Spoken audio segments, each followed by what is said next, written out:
Oiê, eu sou a Isabela Tilly e eu sou artista. Segundo a minha bio do Instagram, eu sou do teatro, da dança, da música, da arte e educação. Um pouco de tudo. E atriz da Bem-vinda Companhia também. Junto do meu grupo, eu sou pesquisadora de teatro pop. E hoje a gente vai entender por que teatro musical é lindo, é massa, é tudo pra mim, é brega, é político, mas também é pop.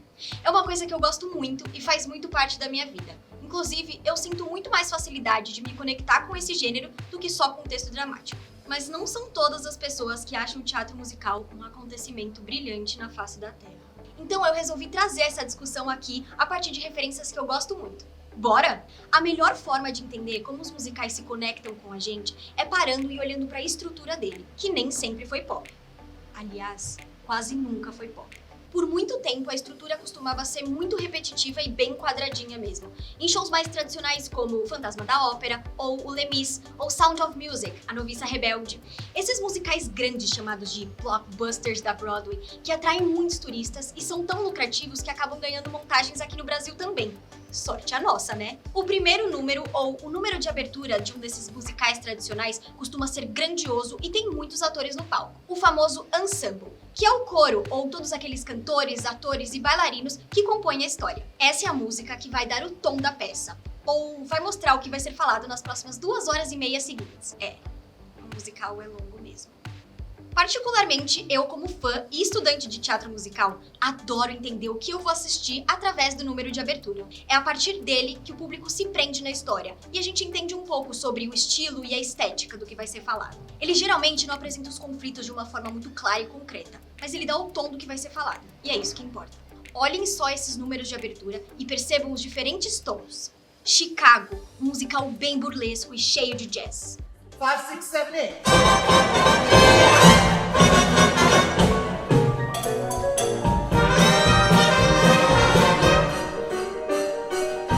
Ou Les Mis, que conta a história de uma revolução. Jesus, hear my prayer.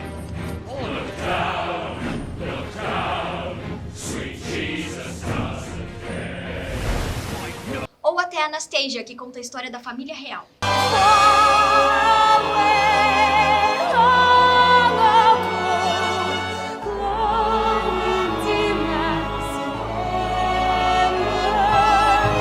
Sonoramente muito diferentes, né? Mas cada show tem suas particularidades e a música precisa compor junto com essa proposta. Depois a gente passa para uma construção mesmo da narrativa, geralmente a partir de solos ou duetos que vão apresentar melhor os personagens e seus conflitos, ou seus anseios e o que eles querem naquele momento da história. Por exemplo, o primeiro solo do Evan em Dear Evan Hansen, chamado Waving Through a Window. É um solo que ele fala um pouco sobre se sentir invisível dentro do seu círculo social. E essa é a questão que vai percorrer a obra inteira. On the outside, always looking in. Will I ever be more than I've always been? 'Cause I'm tapping on the glass. I'm waving through a window. Os conflitos se desenrolam até chegar em um dueto ou um solo perto do final, onde o personagem passou por uma grande trajetória, passou por várias mudanças e aí ele faz uma reflexão sobre o que ele aprendeu ou o que mudou dentro dele naquele recorte. E aí se cria um fechamento para a história. Olha só o último solo do Evan, chamado Words Fail.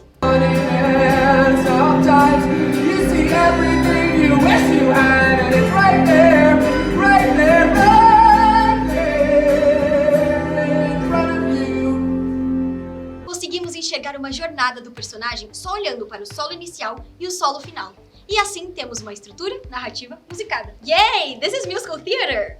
E outro momento que sempre vai acontecer é o que a gente chama de dance break, que é quando tá todo mundo lá fazendo uma cena, cantando e de repente para!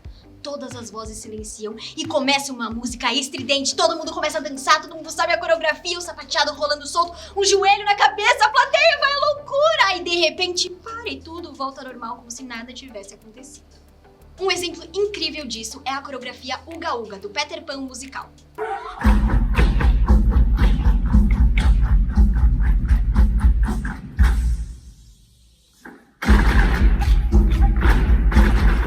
Só uma curiosidade, esse vídeo foi da montagem brasileira que foi impecável e essa coreografia tem 7 minutos de duração. Outro exemplo que eu tenho certeza que vocês conhecem é da música Stick to the Status Quo, do High School Musical. Tá todo todo mundo lá no refeitório começa a dançar e de repente o sinal toca e tudo volta ao normal. Pensando em como essas características chegam até o público, eu acredito que nada nos conecta tanto como seres humanos quanto a música. Pra pensar nisso. Existem muitos estilos musicais. Mas você já conheceu alguém que não gosta de música? Tipo, nenhum tipo de música? Que não escuta a música no dia a dia? Eu acho que não. Quando nós somos pequenos, nós recebemos muitos estímulos sonoros e nosso primeiro instinto é dançar. O que a gente faz com isso durante os anos é uma escolha. Então, pessoas gostam de dançar e pessoas não gostam. Mas eu realmente acredito no estímulo musical, sonoro e físico como uma parte instintiva de nós. Por conta disso, o que acontece muito em espetáculo musical é usar a mesma melodia em duas cenas diferentes, com palavras diferentes. Calma, vamos entender. O songwriter ou o compositor relaciona essas duas cenas que acontecem em momentos diferentes da peça na mesma melodia, trocando as palavras para que isso faça sentido. Eu fico em choque quando isso acontece. Mexe de verdade comigo. Existem muitos exemplos que eu poderia dar desse recurso, mas eu escolhi esse aqui que eu amo, do Hamilton, An American Musical, com esses dois personagens, a Eliza e o Hamilton. Nas duas cenas, eles estão passando por dificuldades juntos como um casal, mas eu não vou dar spoilers porque isso é um assunto para um outro vídeo. Prestem atenção nas melodias que se repetem nas músicas It's Quiet Uptown e That Would Be Enough. Look around, look at where you are. Look at where you started. The fact that you're alive is a miracle. Just stay alive, that would be enough. Look at where we are. Look at where we started. I know I don't deserve you, Eliza, but hear me out, that would be enough. Parece até a mesma música, né? Mas não é. Esse artifício é utilizado para que quando nós escutemos a segunda vez a melodia, nós reconectemos instantaneamente com a primeira vez que escutamos lá atrás no espetáculo. Isso é muito incrível e aproxima o público demais da história, mesmo que inconscientemente. Aff, tudo pra mim! Outra parte muito característica dos musicais é o último número antes do final do primeiro ato, o chamado Closing Act. Essa música é geralmente um momento decisivo da história do personagem, onde uma mudança muito grande de atitude vai acontecer. Então essa música costuma ter um crescente, tanto no andamento quanto no pensamento da personagem. Então, por exemplo, se o andamento da música está em tá, tá, tá, tá. No minuto 1,5 ele vai estar em tá, tá, tá, tá, tá, tá, tá. E no último minuto da música ele vai estar em tá, tá, tá, tá, tá, tá, tá, tá, tá, tá, tá, tá. Até que uma grande explosão acontece, a luz do palco apaga, as cortinas se fecham, a luz da plateia acende e todo mundo fica com aquela sensação de êxtase pra ir fazer um xixi e comprar uma pipoca no intervalo. Vou deixar aqui pra vocês o meu preferido exemplo de um closing act, do musical Wicked, a música Defying Gravity. Percebam os últimos acordes, que parece que a música e a voz não tem mais pra onde ir.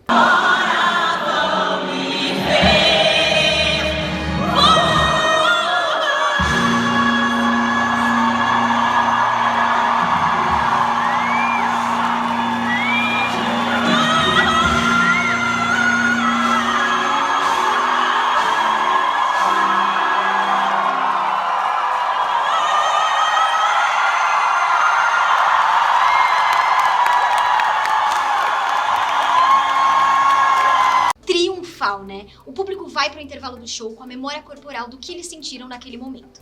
Bom, no segundo ato, os conflitos já estão claros para o público e a gente começa a ver a resolução de todos aqueles conflitos. E por muito tempo, essa foi a estrutura do teatro musical. Então começam a vir os musicais mais contemporâneos e quebram totalmente esse padrão com diversos recursos. Por exemplo, o musical The Last 5 Years, que conta a história da Kathy e do Jamie. Eles dois estão em relacionamento há 5 anos. E a Kathy começa contando lá do final do relacionamento até o começo, enquanto o Jamie faz o caminho inverso e conta na ordem cronológica. E eles se encontram aqui no meio. Muito legal, né? Com o passar dos anos, os figurinos também deixam de ser grandiosos e produções mais minimalistas também começam a ganhar os nomes de blockbusters da Broadway. E coisas diferentes começam a surgir.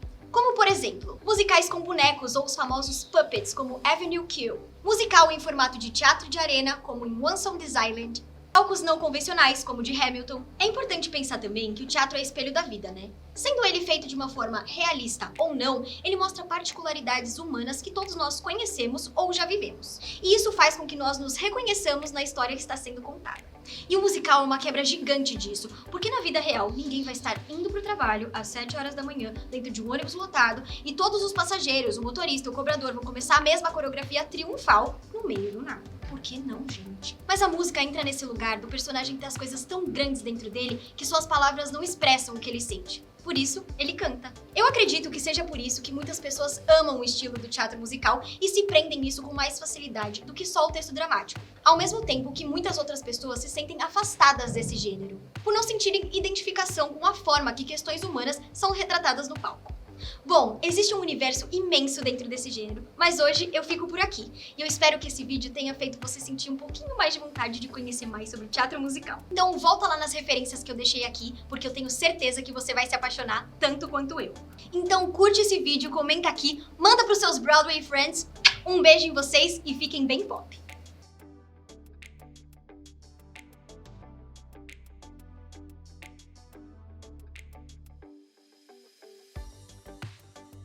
Spoilers.